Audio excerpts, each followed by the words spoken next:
Okay, so I'm gonna pick back up from where I thought I may have left off with race matters and talking about systemic evolution. I'm not sure where I was at. That's the downside of, not being tech savvy and all that stuff. But we're gonna get through it. We're gonna figure it out. And if you stick with me, we'll all be blessed together, I guess, right? Okay, so let's talk a little bit more about this issue. Let's talk about it from the standpoint of understanding the voice that you speak from.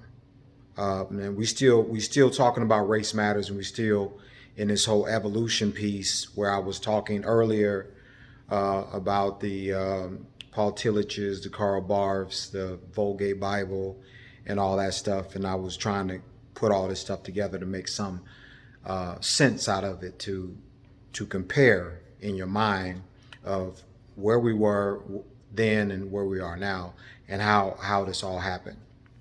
So this part right here, I want to talk a little bit to the African American race and the Hispanic race more so than anybody else, because in this, I have a question that I want to ask you, and there's a reason why I want to ask you this, is because what I hear from you, especially if I'm looking at CNN or MSNBC or even Fox, they're represented by a certain voice.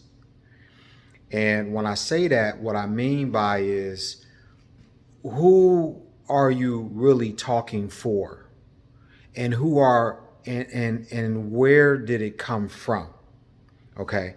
As I said earlier with the Barthenians, and I say that, we see them in our pulpits on Sunday mornings, and those are the ones that preach Bible and Bible only, which was Karl Barth's, that was his claim to fame, just Bible only. And so when you have preachers, especially African American preachers, and they preach Bible only, whose voice is that? Is that your voice, or is that the voice of another person that has been passed on? In fact, when you look at how you run your household, how you do business, how you see life, your views, your perspectives, a compilation of everything, where did that come from? And whose voice do you mimic? What comes out of your heart through your mouth that you may not even really be aware that that's not yours? James Cone is known as the father of black theology. He once said that when you finally find your voice, your own voice, and don't quote me exactly, but he says something like this: when you finally find your own voice, it will scare you. Your own voice. When you finally start to talk what you would say, it will scare you. He talks about in one of his books, I forget which book it was, how he found his voice in the church. Not the voice that we find, see, because the voice that we find is the voice of T.D. Jakes, Noel Jones, and I'm just saying some preachers that I'm familiar with, and I see this all the time, and I'm like, man, you get up and we ask you to preach, and when we get here, we heard T.D. Jakes preach, or we heard Noel Jones preach, and I didn't come to hear neither one of those preach. I came to hear you preach. And as much as you've been preaching, I have not heard you yet. And so what I'm trying to say to that individual, which we don't really say nothing to him, we should pull him to the side and say, hey, can you preach? Not another man's message, not another man's style, but preach the message that God gave you, the style that he gave it in you to preach it, and you just be you. Your own voice, your own voice. When we get up in the pulpit and we preach a Eurocentric type of of message. And I'm not saying it's not anything bad in it, but I'm not saying that everything in it is good. Who's preaching? Who is up preaching? Is it a dead man preaching?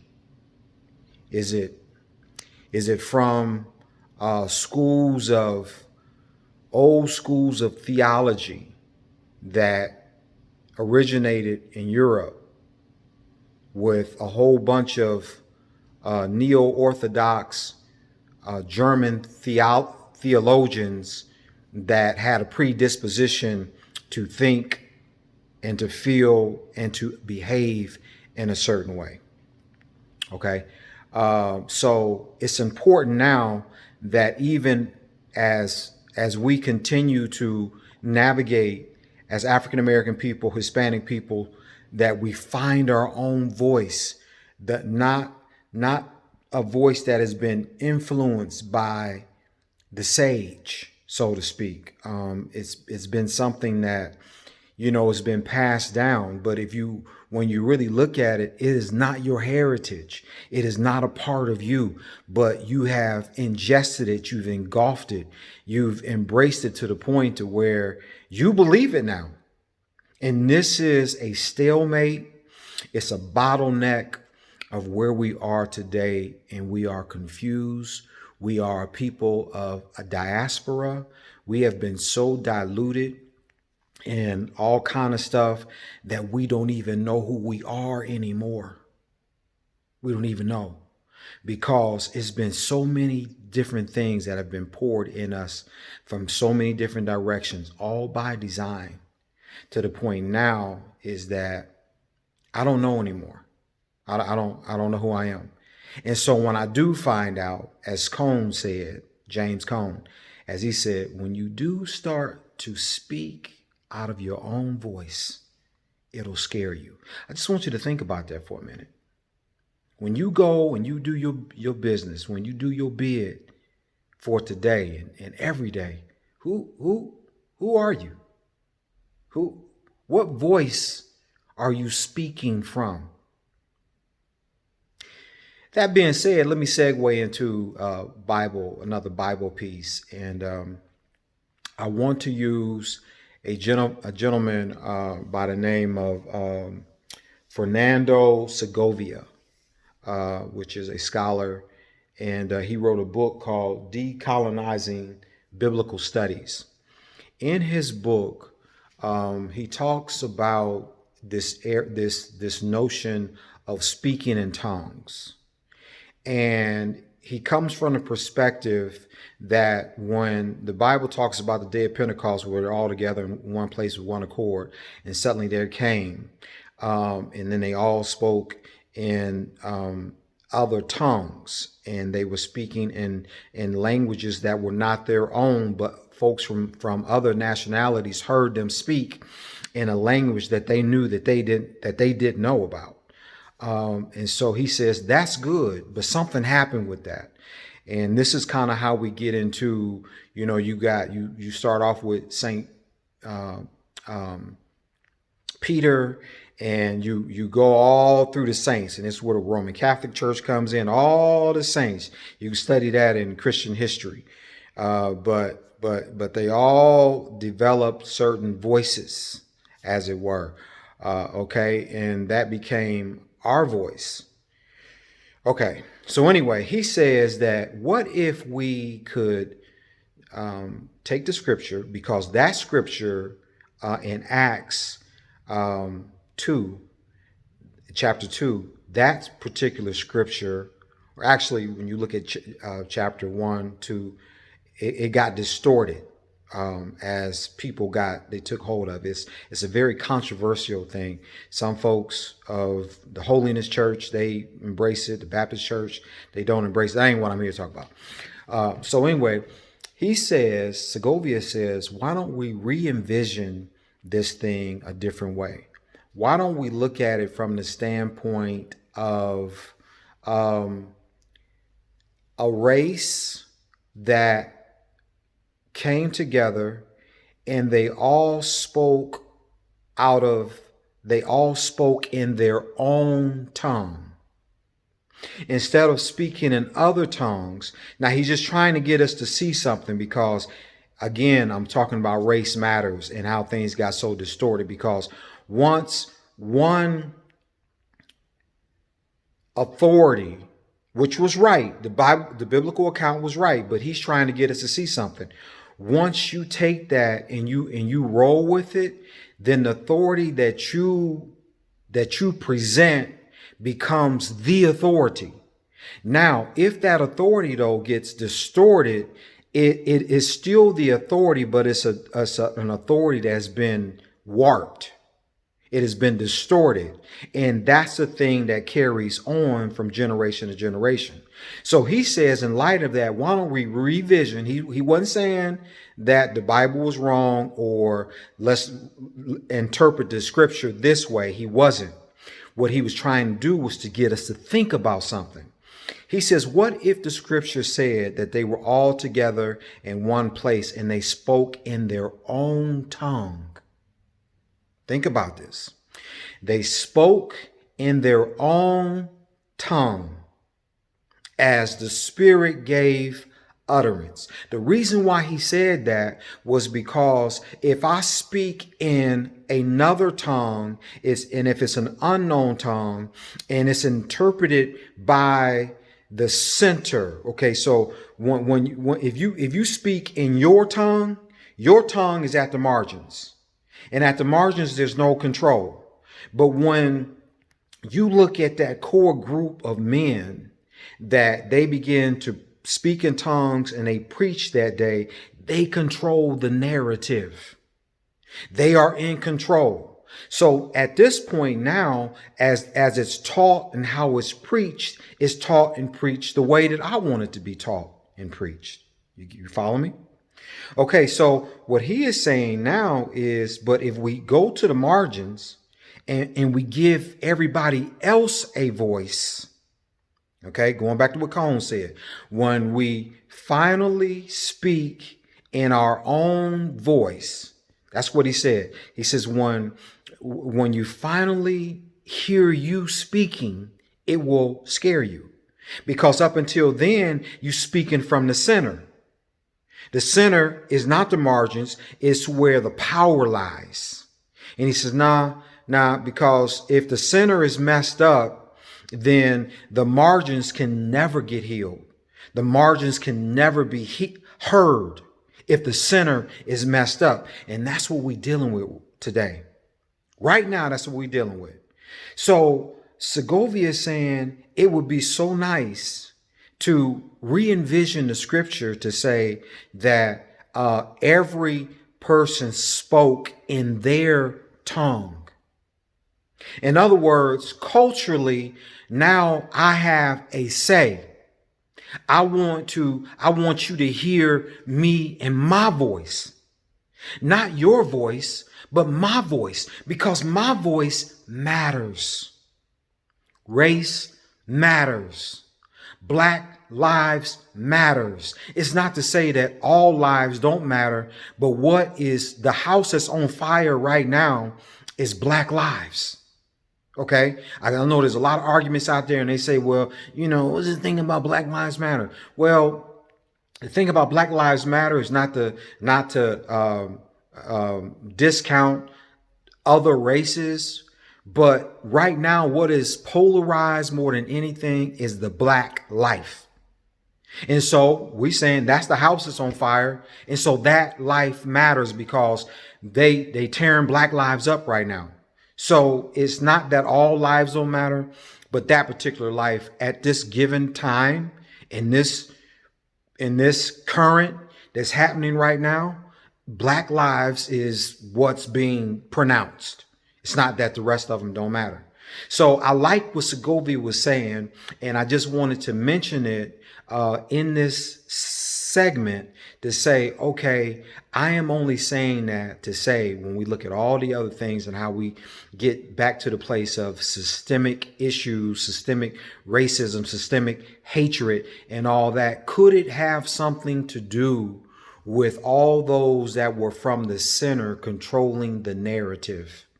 controlling how thoughts should be, how people should think, they should behave, and all that. And the folks that were at the margin never had an opportunity to share their side.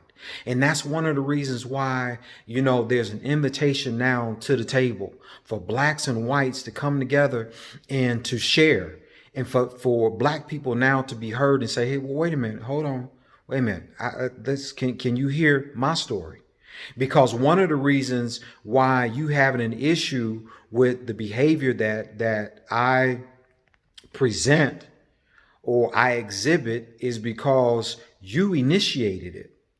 Had you not done what you done, so let me explain to you. Let me help you understand what you did. That was another reason why I brought up the story about Sarah and Hagar. Sarah, she wanted Abraham to be blessed. She did, and she gave him a child because she couldn't have a child for him out of her own womb. So Sarah was the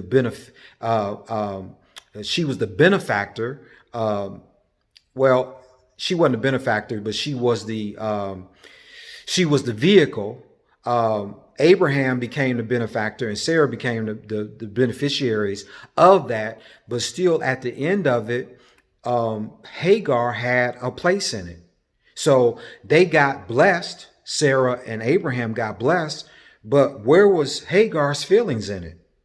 And so right now, what we're saying is come to the table and let's all talk about, because there's some behavior that's being exhibited and y'all complaining about it. But this is what you did. You did this. And when you did this, you want us to act a certain way as a response. No, that's not the response that you're going to get, because that was not what I wanted. That didn't make me feel that way. I didn't feel warm and fuzzy behind that. And so now you're getting pushback and you're getting resistance, and you saying, well, why y'all acting like that? We're acting like that because they're tired. Black folks are tired, and black folks want to see change, real change, sustaining change is what they want to see. So I'm just trying to bring this whole thing together and help you to understand by using different folks to make my point. And you can look at Fernando F. Segovia, an excellent writer. That book, Decolonizing Biblical Studies, is an awesome book. I loved it from start to finish. And there's so many things in there that would be helpful, especially when you're talking about colonization. It's a whole nother subject, but it's a very fascinating subject. It's a fascinating read in that book as well. But I said all that to say, this is how we have, and we continue to come to the place where we are. We got to be educated. Even black folks got to start speaking from their own voice. And that's what they're doing right now. And it's going to take some time because we behind the curve. Truth be told. And so when you get out there and you start to deal with the majority of black folks, they may be, how do I want to say it? They may not be able to express themselves in a way that's well spoken, a way that is accepted from the white race. It may not be grammatically correct and all that stuff. I'm talking, listen, there's a whole lot of stuff in me. The same thing that may not be right, charge it to my head, not my heart. But hear my words, hear my heart speak. One of my boys years ago sent me a tape, and the tape was distorted. It was all kind of static and stuff. I couldn't hardly understand it, what was being said. I could, but I felt I had a little privilege thing in me. And I felt like, you know who I am, right? And you don't send me no tapes. This one, cassette tapes was out. And I said, you don't send me no junk like that. I mean, I can't even hear it. I said, you knew that when I got it, if I put it in my cassette deck, that, I was going to have to really lock in order to hear it. And he says, but Donnie, but did you hear the words? Did you hear the words? Okay, that completely arrested me. What he was saying to me was, forget about all your little, your little hang-ups, dude. Okay, get over that. Why you got to have things just so much like you suchy suchy much. Did you hear the words? I was just trying to get the content to you because the content has something in it for you to help you with. Okay, bro? Did you get that part? That's what I'm trying to do. I am trying to, don't judge me for my words and all that stuff, but did you hear the content? Go back to it. Did you hear my heart? Go back to it, revisit some of the stuff and say, wait a minute, it might be something to this. And see if the shoe fits. If it don't, I gave it my best shot. If you want to continue to, be married to hatred and racism and all that stuff, then, that's to each his own. I hate that that's your choice, but that's the decision that you make. I would hope, though, that all of us, black and white, that we would try to come to a healthy, wholesome understanding of who we are, where we come from, and fix this condition in our land. Okay, my thing is getting ready to cut off again. I hope this blessed you. I will be back to follow up later. God bless you.